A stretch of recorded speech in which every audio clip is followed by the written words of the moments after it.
एक घर में 3 भाई और एक बहन थी। बड़ा और छोटा पढ़ने में बहुत तेज थे। उनके माँ बाप वैसे तो उन चारों से बेहद प्यार करते थे, मगर मझले बेटे से थोड़ा परेशान से थे। बड़ा बेटा पढ़ लिख कर डॉक्टर बन गया, छोटा भी पढ़ लिख कर इंजीनियर बन गया, मगर मझला बिल्कुल आवारा और गवार बन के ही रह गया। सबसे बड़े बेटे और सबसे छोटी बेटे की शादी हो गई और बहन ने लव मैरिज कर ली। बहन की शादी भी अच्छे घराने में हुई थी। आखिर उसके 2 भाई डॉक्टर और इंजीनियर जो थे, लेकिन मझले को कोई लड़की नहीं मिल रही थी।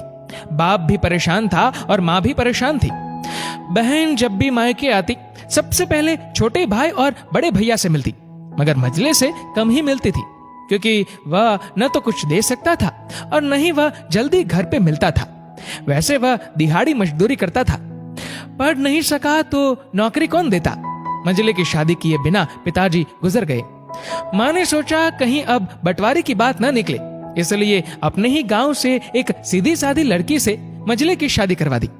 शादी होते ही न जाने क्या हुआ कि मझला बड़े लगन से काम करने लगा। दोस्तों ने कहा, ए चंदू, आज अड्डे पे आना।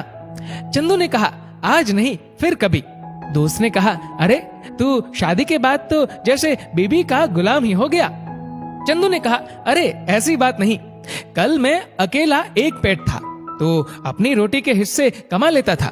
अब 2 पेट है आज, और कल 4 पेट हो सकते हैं। घर वाले मुझे नालायक कहते थे, मेरे लिए चलता था, मगर मेरी पत्नी मुझे कभी नालायक कहे तो मेरी मर्दानगी पर एक भद्दा गाली है, क्योंकि एक पत्नी के लिए उसका पति उसकी इज्जत और उम्मीद होता है।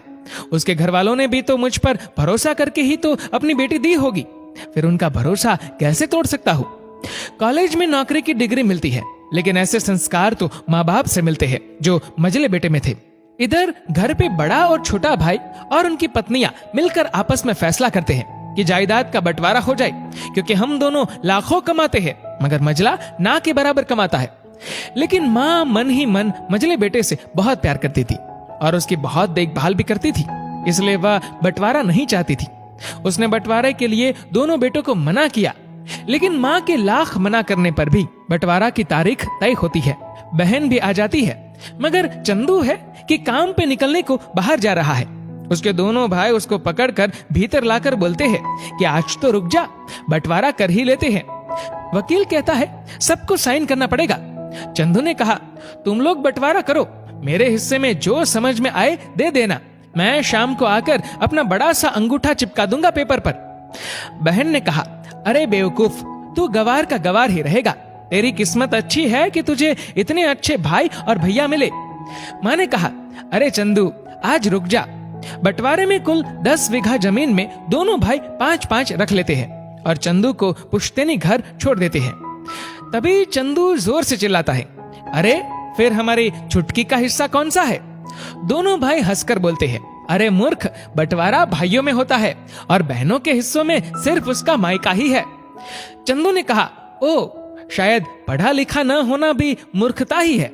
ठीक है, आप दोनों ऐसा करो, मेरे हिस्से की वसीयत मेरी बहन छुटकी के नाम कर दो।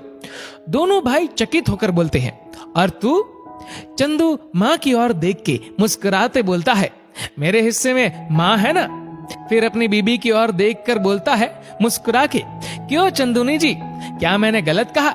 चंदूनी अपनी सांस से लिपट कर कहती है, इससे बड़ी वसीयत क्या होगी मेरे लिए कि मुझे माँ जैसी सासू मिली और बाप जैसा ख्याल रखने वाला पति। बस यही शब्द थे जिसने बंटवारे को सन्नाटे में बदल दिया। बहन दौड़कर अपने गवार भैया से गले लगकर रोते हुए कहती है कि माफ कर दो भैया मुझे, क्योंकि मैं समझ न सकी आपको। चंदू ने कहा, इस घर में तेरा भी उतना ही अधिकार है जितना हम सभी का। मेरे लिए तुम सब बहुत अजीज हो, चाहे पास रहो या दूर।